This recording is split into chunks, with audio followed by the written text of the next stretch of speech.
Coucou tout le monde et bienvenue dans ma nouvelle vidéo développement personnel. Ça fait un petit moment qu'on me demande cette vidéo, ça y est, elle est arrivée. Je vais vous parler des cartes de développement personnel ou oracles. Je sais, le mot oracle ça fait peur. On va pas du tout parler de divination, il ne s'agit pas de lire l'avenir dans les cartes, mais bien de développement personnel. Je vous explique tout ça. Avant tout, petit point make-up, comme vous pouvez le voir, je n'en ai... j'ai envie de dire pas, mais j'ai un peu de baume à lèvres que j'ai tapoté sur mes joues et un petit peu de correcteur.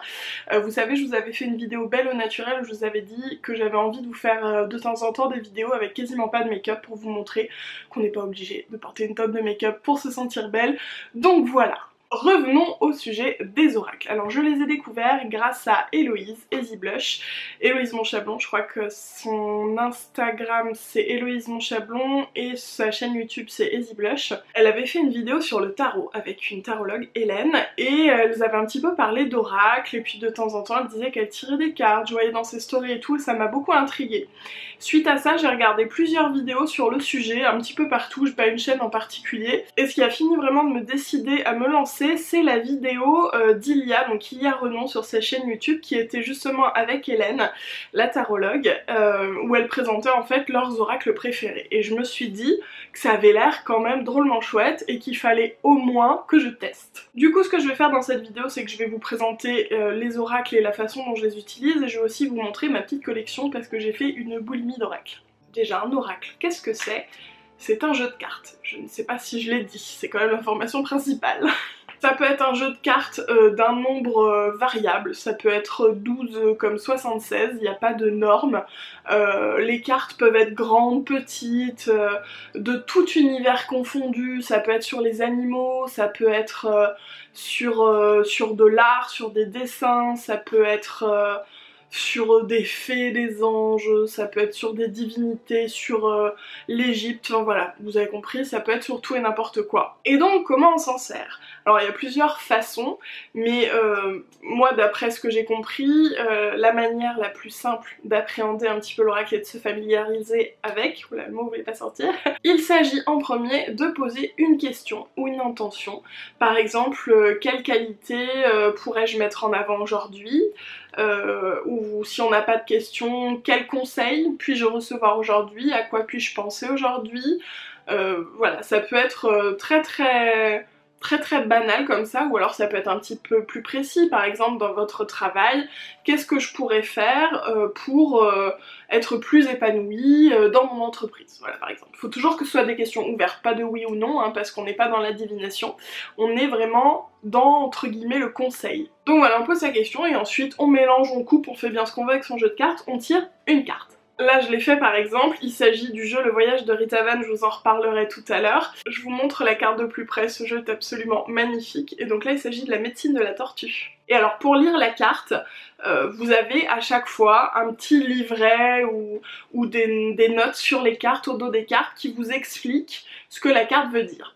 Mais avant ça, moi ce que je trouve bien et ce que je fais quasiment à chaque fois, c'est que je regarde la carte et je réfléchis à ce qu'elle me dit. Parce qu'en fait, pour moi, une carte, c'est un miroir.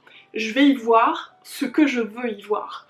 Donc c'est pour ça que c'est absolument pas divinatoire, c'est vraiment du développement personnel, parce que c'est comme si cette carte me disait des choses que par exemple je n'arrive pas à m'avouer, ou venait m'apporter une réponse que je ne suis pas à l'heure actuelle en mesure de trouver toute seule, alors que tout est en soi. Ça aussi c'est hyper important, toutes les réponses sont en vous, personne, je vous l'ai déjà dit dans la vidéo, mais personne ne pourra vous les donner, pas de coach, pas de gourou, pas de jeu de cartes, d'oracle, de tarot, ce que vous voulez.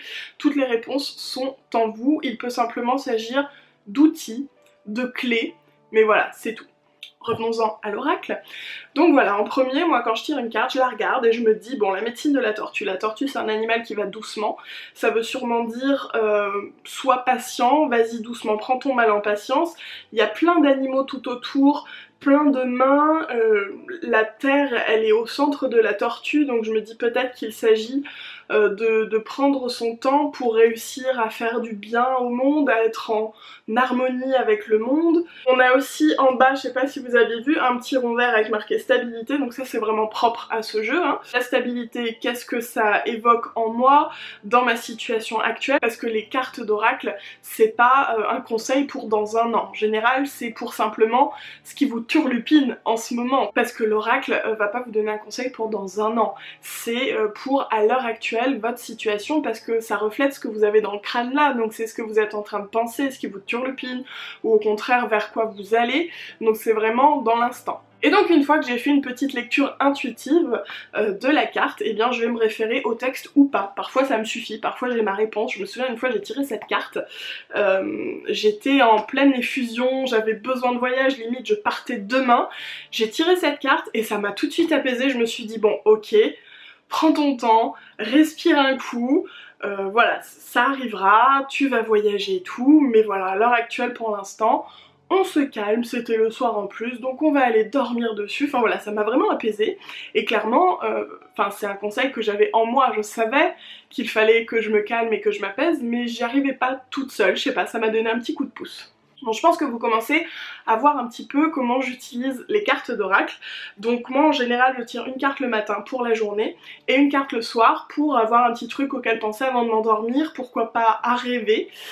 Après, il y a plein d'autres sortes de tirages, on peut tirer 2 cartes, 3 cartes, 5 cartes, 12 cartes, enfin je sais pas combien de cartes, dans les livrets en général c'est expliqué. Ça c'est pas des tirages que je fais souvent, ceux à plein de cartes, ça doit m'arriver même pas une fois par semaine, je les fais parfois quand il y a des amis qui viennent, parce que ça permet d'avoir vraiment de rentrer dans le vif du sujet, c'est pas juste un tout petit conseil comme ça, c'est tout un mélange d'informations et ça nous amuse beaucoup de voir est-ce que ça correspond à ta situation, enfin voilà c'est hyper ludique en même temps et puis ça favorise beaucoup la communication, le questionnement. Depuis que je partage les cartes que je tire matin et soir en Insta Story, je reçois pas mal de questions, notamment comment choisir un oracle, pourquoi celui-ci et pas celui-là, lequel pour débuter, ce genre de questions. Alors moi personnellement, genre je vous ai dit, j'ai regardé plusieurs vidéos et tout, et j'ai fait au feeling en fait, c'était d'abord visuel. Il y a des cartes qui visuellement me plaisait beaucoup et m'attirait vraiment. Donc je me suis naturellement tournée vers celle-ci et ce sont des jeux avec lesquels j'ai beaucoup d'affinité. J'ai acheté en premier le jeu Féminitude, alors qui est arrivé dans un gros coffret, là je les ai pas pris, là on a le livret. Je vais vous montrer vite fait le jeu. Voilà le type d'illustration. Donc c'est l'artiste Mira qui les a réalisés, j'adore celle-ci. Et elle a justement réalisé le deuxième jeu que j'ai acheté, j'avais même pas fait exprès, mais voilà, je suis très attirée par ces illustrations, parce que comme vous voyez, elles sont très riches, et du coup je trouve que mon intuition est très stimulée avec ces cartes. Souvent, juste les cartes me parlent elles-mêmes, c'est-à-dire, enfin non, les cartes me parlent pas, mais vous voyez ce que je veux dire, j'ai ma petite réponse à ma petite question, ça me donne mon petit conseil, j'ai pas forcément besoin d'aller voir le livret pour interpréter la carte quoi. C'est un jeu qui m'a vraiment tout de suite plu, et ce que j'aime bien aussi c'est qu'il y a souvent des dualités, par exemple le diable, c'est pas que oh là là mon dieu le diable a mort tout ça, non c'est pas ça, c'est aussi le renouveau, enfin voilà, chaque carte a finalement son ombre et sa lumière on va dire. Le deuxième oracle que j'ai acheté c'est Le Voyage de Ritavan, je sais jamais, et c'est 12 chats. Donc c'est la même illustratrice, Mira, et j'adore. Alors là pour le coup le carnet est super velu, super épais, parce que c'est un peu plus perché. On va dire que les explications des cartes sont un peu moins terre à terre, c'est même limite poétique. Au final je me sers très peu du livre de ce jeu parce que les cartes pour moi me parlent encore plus en intuitif. J'ai pas besoin, voilà, j'ai pas besoin d'y aller la plupart du temps dans le livre pour me dire mais qu'est-ce que cette carte veut dire exactement. En général je comprends très vite. Donc je vous montre un petit peu, celle-ci on l'a vu, la médecine de la tortue. Il y a tout un aspect aussi, il y a une façon de tirer le jeu qui se rapproche de l'astrologie avec les bouquets des signes, et il y a aussi les 12 chats de Ritavan. Donc voilà, il y a plein de sortes de tirages possibles. Mais j'aime tellement ce jeu, c'est mon jeu préféré. Voilà, c'est dit. Allez, vous savez quoi, comme c'est mon jeu préféré, on va tirer une petite carte. Donc moi en général, quand je fais mon tirage, je coupe en deux. Là, je vais poser la question toute simple, qu'est-ce que ce jeu a à vous apporter? C'est souvent une petite question que je pose quand je viens de recevoir un nouvel oracle. Voilà, que j'ai pas de question précise, mais juste comme ça, pour voir si le feeling va bien passer, je sais pas. Voilà, c'est une petite habitude que j'ai. Donc je vais tirer une carte. J'ai tiré la cathédrale des étoiles, et comme vous voyez, il y a marqué progression. Vous voyez là il y a un petit point rouge, c'est un classement des cartes. Dans le jeu il y a plusieurs couleurs qui regroupent vraiment les cartes par thème un peu, et le rouge ce sont les épreuves, les voyages initiatiques. À travers ces voyages tu es soumis à des épreuves dont le but est un lâcher prise ou une initiation par rapport à la situation que tu vis.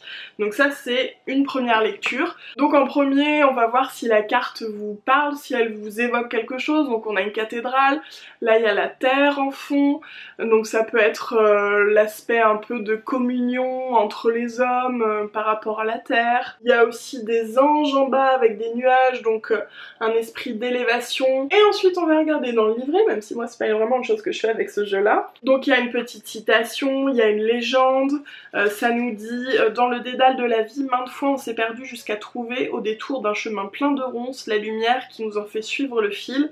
Et comme je vous ai dit, c'était un petit peu perché, hein. Et donc on a quand même des mots-clés un peu plus terre à terre: purification, nettoyage, dénouement, progression, accroissement, foi, espérance. Donc moi ce que je comprends avec cette carte, c'est qu'elle peut apporter voilà, une élévation un petit peu de l'âme, de soi, se connaître mieux, réussir à trouver un peu plus un sens à sa vie et aller dans le bon sens, voilà, pour soi, pour s'épanouir. C'est ce que moi je comprends, après chacun comprend ce qu'il veut. Comme je me rends compte que cette vidéo est déjà longue, je ne vais pas vous présenter les autres oracles, je suis désolée, hein, c'est vraiment pas fait exprès, c'est juste que je me dis que ça va être indigeste pour vous, déjà que le sujet il est un peu particulier. Donc vous me direz si vous voulez une vidéo sur les autres que j'ai, à savoir que voilà, je vous ai déjà présenté deux parmi mes préférés, j'en ai deux autres que j'aime vraiment particulièrement aussi, les autres je les aime bien mais il y a un peu moins d'affinité, on va dire tout simplement. Toujours est-il que voilà, n'hésitez pas si ça vous dit, si vous voulez découvrir mes autres oracles, je vous ferai une vidéo. Comme je vous l'ai dit, je sais que c'est un sujet vraiment particulier, donc n'hésitez pas. Voilà, dites-moi ce que vous en pensez. J'ai hésité un peu à vous faire cette vidéo parce que je sais qu'il y a plein de gens que ça n'intéresse pas. Moi la première il y a encore quelques mois, donc à vous de me dire. En tout cas j'espère que vous avez passé un bon moment avec moi. Si c'est le cas, n'hésitez pas à liker ma vidéo et à vous abonner à ma chaîne, ça me fait toujours très plaisir. Et puis bah je vous fais des gros bisous en attendant la prochaine vidéo.